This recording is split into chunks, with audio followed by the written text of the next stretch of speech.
What is going on, ladies and gentlemen? Randy here with RTS Mobile Gaming, bringing you a Dynamite video today. We are playing the Lord of the Rings Rise to War. And I apologize, I'm just coming off COVID today, enjoying finally a day without a fever. Apologies for not posting more videos over the past few days. So, in today's video, we'll be talking about my Aragorn. Okay, I have regular Aragorn the second, and then Eomer, who are both at R10 here, who we are going to be comparing the build on and doing some stress testing real quick in back end before Season 6 starts tomorrow morning, okay? So first, let's start with the Aragorn build. This is on my alt account. So this build, I'm primarily running a lot of heavy might gear, okay? I've got my 4-star battle axe here with armor penetration. I have my chest piece with some might and defense. I have my helmet that's going to have some nice defense and commander stats. And then the Hith Lane is an all-around strong item for commander damage builds because it provides a heal as well as good might, okay?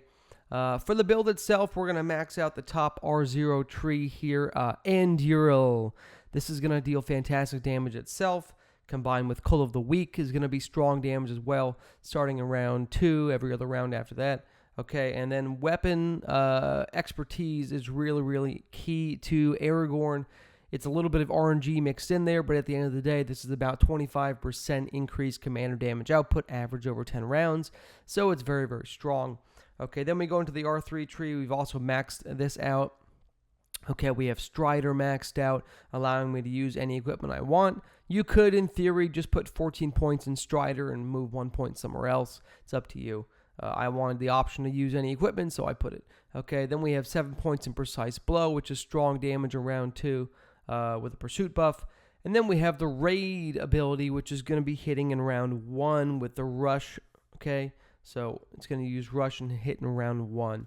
All the rest of your points you want to pump into hidden air. Drop 1 point in sun and moon splendor. If you plan on using men units, just give them that stun immunity, is worth 1 point for sure.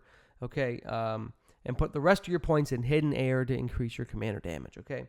So you can see that at level 50 with kind of 3 and 4-star purple gear, I've got 375 might. It's not too shabby. Let's see how this looks on the actual battlefield with some cataphracts. Well, you know what? Let me show you the Eomer build too. Let's talk about the Eomer build real quick, and then we'll jump into the fights, okay? So the Eomer build is a little bit different prioritization. You can see I'm running less might, and I'm running more swoops. You can see I'm running less might here, and I'm running more speed. I focus more on speed with this gear.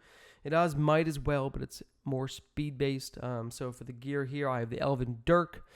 This has decent might, decent speed, and it has the Pierce ability, which is nice. Okay, Scout's Mail is going to be pretty strong as well, give me fantastic might and speed stats. Okay, Horseman's Helm, this is going to also give good might and speed and defense. Okay, and then last, the accessory here. The accessory is going to be fantastic because it's going to give good army defense speed and give my commander good speed, okay? So the goal of this build, right, is to really focus on the synergy between the top R0 tree, Marshal of the East Mark, and the bottom R0 tree, Cleave ability, okay? So you want to put your skill points into Marshal of the East Mark first, and then put your skill points into Cleave. That way, when you hit with Marshal of the East Mark, it will increase your speed by 100. Then you will be triggering Cleave based on a speed of 469, which should deal really fantastic damage, okay? After that, you want to move the rest of your points into Swing. You want to go up to the R3 tree, Eodig, and put points in here. I left 14 out of 15 just because I wanted to put 1 point in attack vitals. Always try and put 1 point in an attack damage ability. If you're a physical damage commander, it often will pay off because it has a minimum damage that it's set at, right? And then 7 points in Cull of the Weak, okay? So why don't we start with him? I'm just going to run cataphracts on both commanders here, if you don't mind. Okay, since they're both using men type or cavalry type. Let's see how this plays out. Let's see. We'll just go against the Dunedains because those are nice and squishy. They'll provide a nice bang in round 3 when my Marshal of the East Mark and my Cleave both trigger. Okay.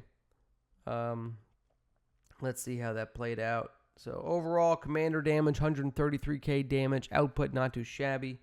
Okay, actual damage dealt in the fight. Let's take a look. All right, there's the auto attack. Oh my god. There's the auto attack. Every time I make a video, someone calls me. I have to edit that out. There's the auto attack, ladies and gentlemen. Okay, there's the Pierce. This is why I like running Pierce on commanders if I can, because their ability damage bonuses apply to those. Okay, here in round 2, we're going to now trigger Swing. This, in theory, would hit 2 targets, not 1. Cold Weak hitting 1 target here. Here's Attack Vitals triggering twice. See, it's definitely worth that 1 point, right? Not too bad. And then here's Pierce again, 2 rounds in a row. Very nice. Going into round 3, guys. Oh, and what I can't forget about the Cataphracts. I mean, the Cataphracts are dealing decent damage too, right?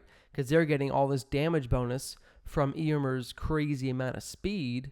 So they're just whooping these guys for 12k. Then we come into round 3, ladies and gentlemen. Eomer, Marshal of the East Mark, 15,000 damage, pumping my speed up to 469.8. Then I come in hot and heavy with a cleave on the Duneling Warriors for 24,595. So, keep in mind, I want you to keep in mind that this damage is based on the bag end commander max command of 50, right? I do not have 75 command for Eomer. And commander damage scales based on the command that's left in their army. So, I want you to understand that in the real world, this would be increased dramatically, probably closer to 20k on Marshal of the East Mark and maybe 35k on Cleave. Okay, so the damage is really fantastic. This is a good representation of where it lands, okay? All right, so look, that's the Eomer fight. Let's go back and take a look. I'm going to reset. Let's go find Aragorn, and let's run the Aragorn fight, okay? Because I want to take a look at that. Aragorn. Okay. Throw some cataphracts on this guy. Boom. Here we go. Looks like we have some targets to kill. I don't want to kill... I don't want to kill OBS on my physical damage commander. So I'm going to attack Maltuk again, this time with Hill Trolls. These, of course, are going to be a little bit tankier than the Duneling Warriors, but this will be a good representation of the damage output that Aragorn can deal. If I get some nice weapon expertise procs, this could be some really substantial damage, because Aragorn is beautiful, and I love him a long time. Okay? So here, look. Very similar damage output to what we had from Eomer. Okay, overall, they're neck and neck just on raw damage output level. Let's go see how it looked in the first couple rounds. Of course, round 1, Aragorn does get the raid ability, but he did, let's see here. He did not trigger weapon expertise, and he only triggered raid once. It did not trigger again. Okay, so getting some damage off here in round 1. We're seeing a comparison, right? What does his damage look like? Let's see here. The Hill Trolls did have a damage mitigation proc right there from Iron Guard. So what does the damage from the auto attacks look like without things like the Pierce, right? So now we're just getting defense penetration for 4 rounds instead, which is still good. So here in round 2, you can see I triggered weapon expertise. They triggered Iron Guard. We ended up with 12k damage from Precise Blow. That's pretty substantial, so that's not too shabby. And keep in mind, Eomer has 2 different attacks that land in this round. So same as Aragorn, okay? Here in round 3, we're going to trigger a couple things. We'll trigger Anduril for 6k. We've got auto attack. We've got Mend. So the damage output in round 3, comparatively, right? Eomer is probably a good 30k damage ahead of the curve right now going into round 3. Or exiting round 3. Going into round 4. Going into round 4, I do trigger multiple abilities here again from Aragorn.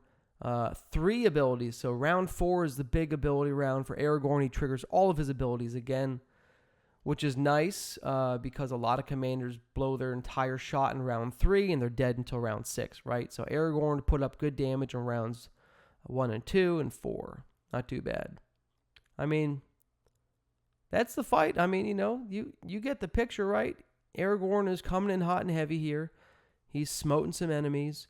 He's putting up a comparatively decent fight compared to Eomer. I think Eomer's burst is a little bit higher in the early rounds, which is usually optimal for commander damage. The earlier burst you have, the better, especially his round 3 cleave and martial combination. And the fact that he's able to have his units dealing that 45% damage bonus. Cataphracts were hitting for like 12k in round 2, right? So here in round 2, I'm only hitting for 7k, so you're seeing a damage loss there. Here in round 3, right, I'm still only hitting for 4k. So you're seeing a damage loss here. That's what we're seeing, okay? So, all right, ladies and gents, that's today's video, right? Aragorn versus Eomer. Respect 10, 3, 4-star purple gear commanders. Love you long time. Happy frickin'